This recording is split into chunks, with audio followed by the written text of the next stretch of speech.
Hey, what's up, guys? Today we're talking about something that I didn't really know about. So forgive me for being on the slow boat and a day late and a dollar short, so to speak. But in looking at their website today, which I'll put a link down below, it did say there was a drop today of filming April 7th of 2023 at 2 p.m. And I'm filming this at about 1 p.m. But you're going to see it on the 8th. So I don't know. I didn't plan. This was sent in from Aussie Mike. So it's not like I got it from TW Pierce, TW Price Designs or anything like that. So you get what you get. Okay. Anyway, this is the Dawn version 2. I never saw the Dawn version 1, so I really can't speak to that one. I'll tell you a couple of the changes because they have that listed on their website between the version 1 and the version 2.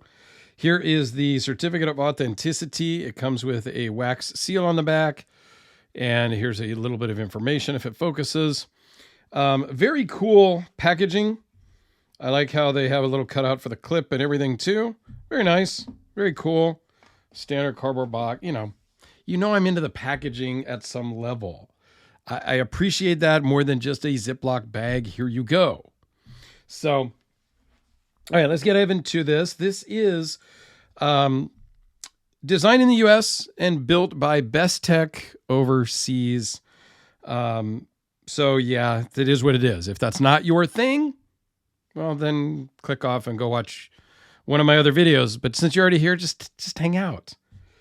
It's $310 on their website. I don't know what Aussie Mike got this for, but whatever. It's $310, which is a great price point. I mean, it's not insignificant, but it's not $3,000 either. So, yeah. I mean, it has multi-deployments, but they're all kind of the deployments that work the best or the ones I don't like.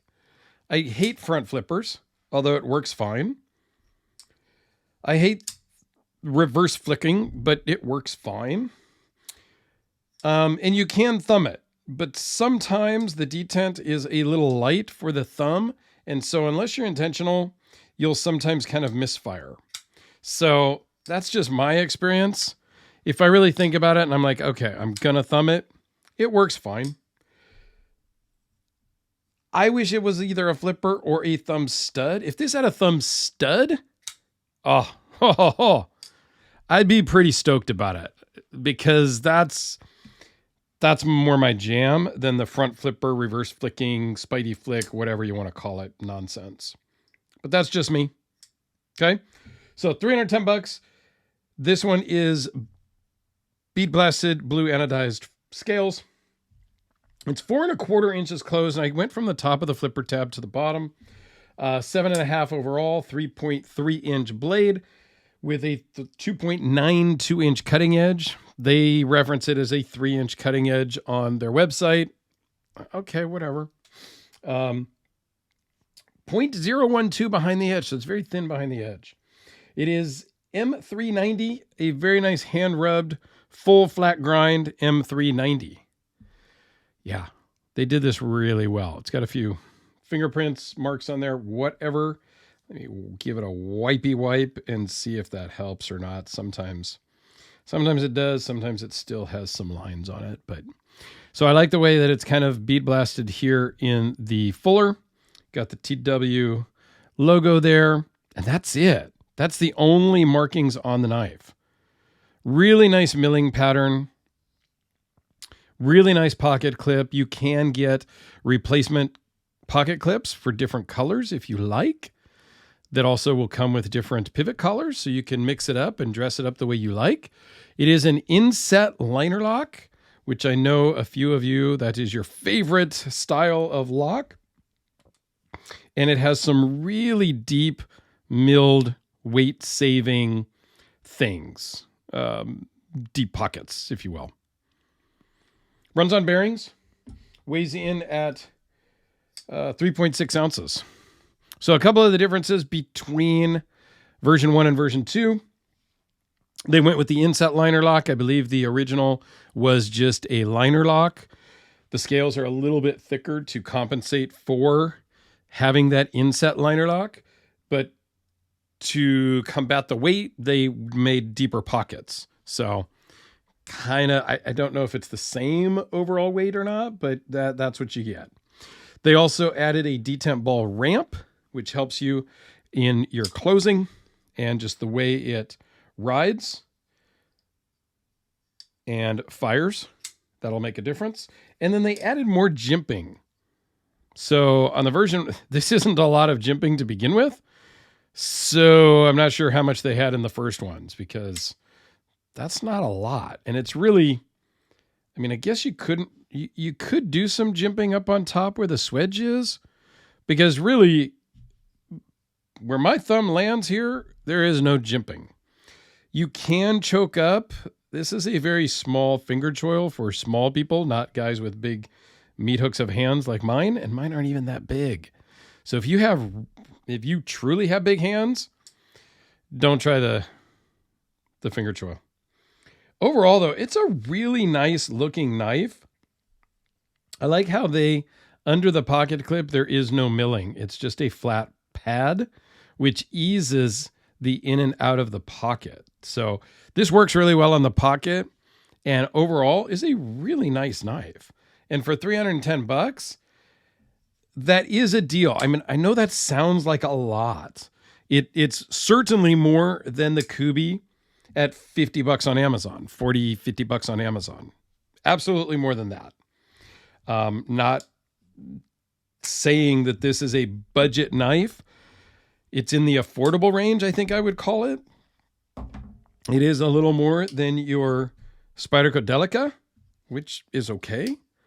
But it is a hell of a lot less than a VC Edge interface, even a standard build VC Edge interface. This is a custom knife though. So I don't know that that's a good comparison, but for you guys that are spending north of $1,000, $1,500 and up, $300, it's really nothing. And this could be a really good beater.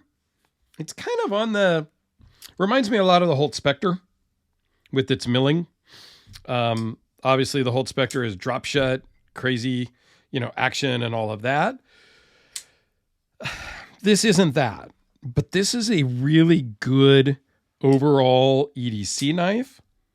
And while I don't love the front flipper, I've owned front flippers before. I've carried front flippers.